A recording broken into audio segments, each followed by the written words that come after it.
Have you ever wondered why Mike does stuff like this, but then turns around and does stuff like this? It's not my fault you don't like girls. Let's unpack that. Let me show you Mike's internalized homophobia throughout the seasons. Internalized homophobia occurs when a person is subjected to the negative perceptions of society towards people with same-sex attraction. Often turn these negative ideas inward and experience self-hatred as a result of being a socially stigmatized person. There's no denying that Mike seems like two different people from season 1 and 2 to season 3 and 4, and there's a reason for that. Stranger Things is set in the 1980s, a time where gay people were highly stigmatized. We were at the peak of the AIDS epidemic, which was blamed entirely on gay people. Homophobia was rampant in the 80s. In fact, it's one of the causes they had for Will disappearing. Will Byers was notably bullied for being queer, pretty much his entire life. And you can guess by extension, Mike was probably too, because he was his best friend. You see, Michael? See what happened? Happens when what? I'm the only one that cares about Will. And Mike didn't care, he stood by him.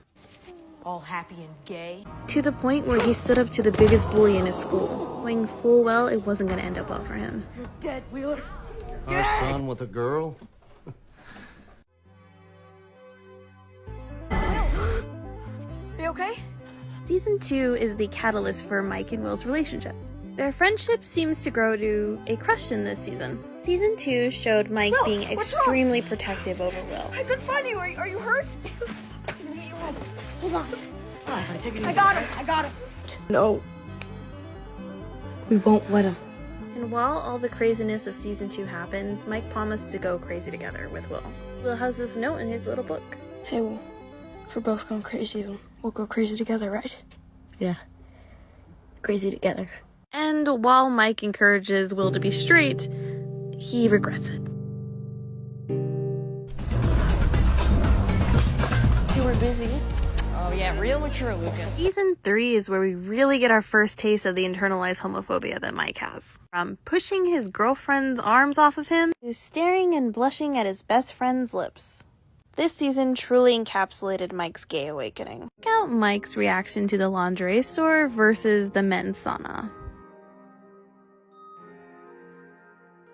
The absolute stark difference between the two scenes is really telling. So when it was with women stuff, it was just dread and just not into it. But then when it came to the men's stuff, it was shame, it was guilt, it was internalized homophobia. Boys only. Seriously? Just trust me on this one. And while there's dozens of scenes like this, we can't ignore the elephant in the room. We'll just call the girls afterwards. I said forget it, Mike, okay? And Will, I'm sorry, man, all right? I was being a total asshole. Please, can you just come outside and we'll talk? Will! look at the stark difference between breaking up with his girlfriend and breaking up with his Why do you best treat me friend. like garbage? What? You lie. Why do you lie? I dump your ass.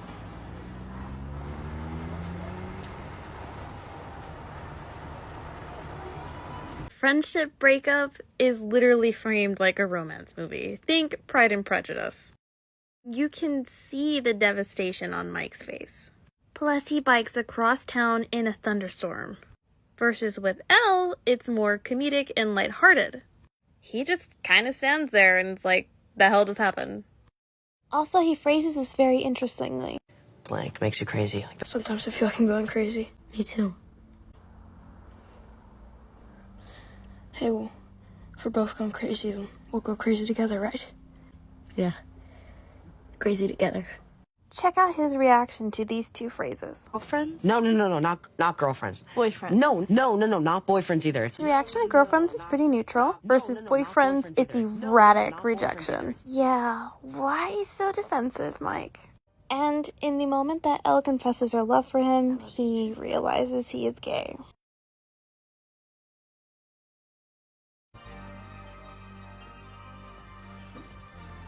Yeah, but what if you want to join another party? Not possible. He got more butterflies smiling at his best friend. After this realization, Hopper's letter rings true to Will and Mike. Distant from you. Like you're You're pulling away from me or something. I miss playing board games every night. I guess, if I'm being really honest, that's what scares me. I don't want things to change. So I think maybe that's why I came in here. To stop that change. To turn back the clock. To make things go back to how they were. Now in high school, Mike is sporting a more edgier look and seems to be in his rebellious stage. Plus, he's made friends with Eddie, who values being different. Mike? You're wearing whatever shit your mommy bought you from the goddamn gap. Also, it kind of seems like Mike is kind of sort of into him a little bit. I hate high school. For more context, I highly recommend watching my analysis video on the scene, but we're just going to stick to the internalized homophobia bits. Hey, how you doing? Remember, Mike is physically distancing himself. For him, to not acknowledge his feelings means no contact. No, it's a shitty knockoff. Yeah. This dialogue symbolizes that Mike isn't being his authentic self. And now it's time to play the part of a heterosexual couple. All while is trying to ignore the feelings of loving your best friend right behind you. And Mike thinks if he ignores his feelings, they'll just go away. Isn't that awesome? For other factors, Mike is jealous, and he's getting really upset that Will isn't talking to him. It's getting too hard to bottle up his feelings. Really hard. You decided to be a douche to her all day? I wasn't being a douche. You were. You were rolling your eyes. You were moping. You were barely talking. You basically sabotaged the whole thing. This scene is a direct parallel to the one in season 3, though this one is at the beginning of the story, not the end. Yeah, whatever, man. Every single time Mike gets a semblance of regret or feelings, he pushes it down and just gets upset. Well, what about us? What? Notice the way Mike's eyes soften here? He's definitely entertained this idea way too many times in his head. A part of him is happy he said it, and a part of him is scared. Well, you're mad that I didn't talk to you? Well, maybe a couple times. It's been a year, Mike. And us? We're friends. We're friends. You'll notice that his reaction to this is very similar to when Elle said boyfriends. Cause Will didn't imply that romantically. Mike did. She didn't look fine. And this scene mirrors another one. Nancy, come back. Come back! Now with Elle arrested, Mike is forced to face his feelings head on. Mike was unable to say I love you to Elle. Once. They'd been together for a year, and Elle noticed. He doesn't know why he's unable to bring himself to fake it. But seeing this letter basically finalized that their relationship is over. Yeah. If you keep staring at that, it's not gonna change. Yeah. Yeah, you're right. Crumpling up this paper and throwing it away was symbolizing him finally giving up the fight. Like it was a fight that you can't come back from. And whatever it is, whatever you didn't say, you can say it to her then, right? Yeah. What Will doesn't realize is that these feelings are not what he thinks they are.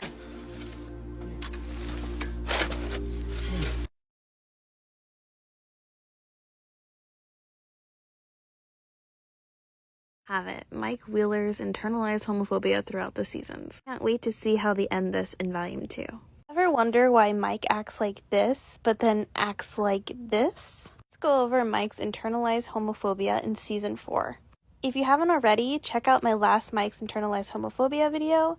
It's on my profile. It goes through Seasons 1 through 3. I think Mike's just trying to be as normal as possible and try to keep on a normal path. We start off Season 4 with Mike reading a letter from his girlfriend in front of a closet. There's even a one-way sign pointing directly to the closet. Keep this in mind because it's going to come back later. He might be into some new things. He might be maybe a little more rebellious this year. Now in high school, Mike has befriended Eddie, someone who values nonconformity. Forced conformity. That's what's Killing the kids! Celebrating what makes you a freak or unique. And for Mike, that's being gay. At the end of Season 3, Mike figured out what his real feelings were for Will. He's learned to bury his feelings, cut off his best friend, and try to act as normal as possible. This goofy person we see at the gate is the one trying to act as heterosexual as possible. But like most things in his relationship with Elle, it's a lie. No, it's a shitty knockoff. Yeah. Mike arrives in California as his inauthentic self, the normal version of himself, the heterosexual version of himself. Hey, how you doing? And Mike treats Will coldly, because if you remember, he's the reason he had the gay awakening last season. Come on, I'm not gay. Justine was extremely gay. Alberto for burritos. What? Really?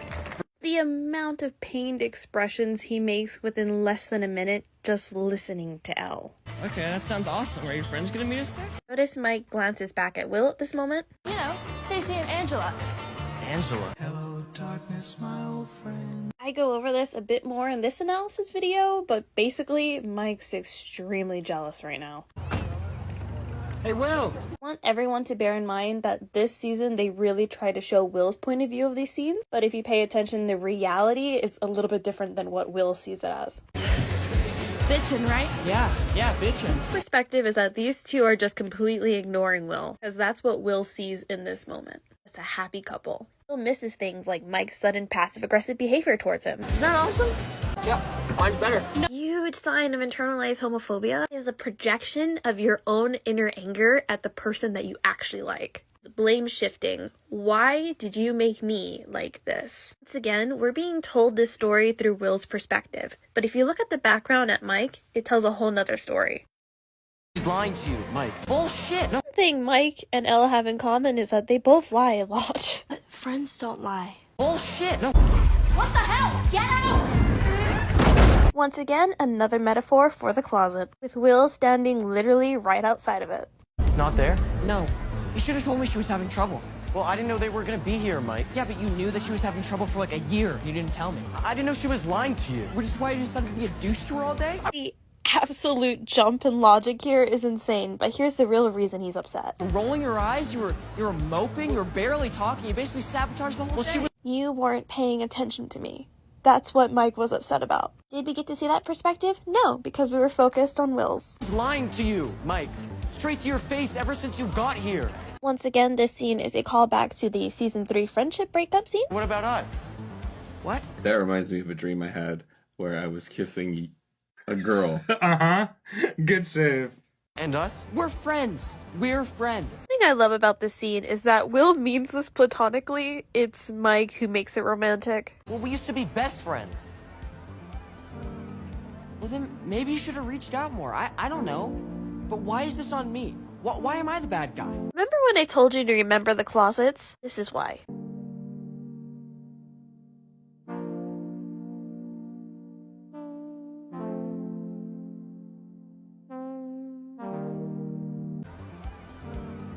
Well, then maybe you should have reached out more. I don't know. But why is this on me? Why am I the bad guy? There's no ambiguity here.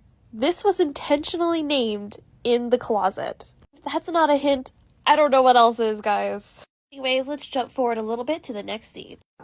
I care for you so much. But you don't love me anymore. You never say it. I say it. She knows I'm lying. She knows I'm lying. You can't even write it, Mike. Like, what is this? Can't let these mouth breathers ruin you. Ruin us. Sorry, who? Mike, who brought up anybody else except you? She's just talking about the fact that you couldn't say I love you, but you're bringing up other people? Why? So, are we just not gonna talk about it? If this body language isn't an indication, gee, I wonder why. Before the cops came, me and Elle, we had a bad fight. I don't know, this one just felt more adult. Like, it just felt more real. Like it was a fight that you can't come back from. And Mike is terrified of losing Elle, because once he loses Elle, he loses his last veil of attempting to be normal and hiding who he really is, which terrifies him. Notice how easily he slips into this happy, smiley self when he's around Will. He literally checks him out. Come on. You know, he was being a total self-pitying idiot. I didn't say it. You didn't have to. You never say it. I say it. These two scenes directly contrast each other, showing that with one relationship, it's more authentic than the other. In one, Mike can be his true self. The other, it's a lie. It's Hawkins. It's not the same without you. And I don't know, maybe I feel like I lost you or something. You'll remember in season 3, the letter actually had dialogue similar to this. I guess I've been feeling distant from you. Like you're pulling away from me or something. I think it'll be easier for we're a team, friends. Best friends. Boyfriend. No. Cool. Cool. All busted as hell. We talk about missing season 2 protective Mike, so here's some shots of him now.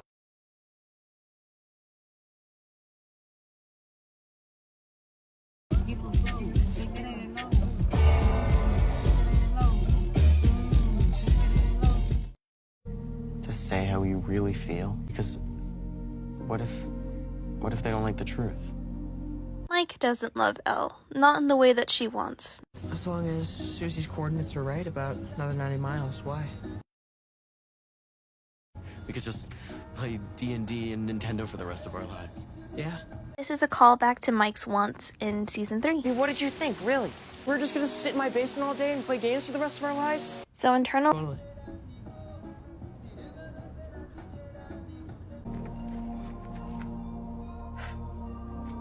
This is amazing. Did you paint this? Yeah. I mean, Elle, she told me what to draw. Coat of arms here, it's a heart. And I know it's sort of on the nose, but that's what holds this whole party together. Heart. Because, without heart, we'd all fall apart. Will is confessing his feelings here, but veiled. His interview with the Duffer Brothers shows that Mike may not fully pick up on it, but he does partially, because Will slipped up and said, this party. Even Elle, especially Elle. And Elle is not in that painting. But Mike is so confused because Will keeps saying Elle. But he gets it. Partially, but then doubts himself. Sure, he's not revolted, he doesn't reject him. If anything, this is just a confirmation that Mike Wheeler is indeed gay. But neither of them are ready to come out yet. A mutual understanding. Mike doesn't reach out to Will. Internalized homophobia is real. Mike.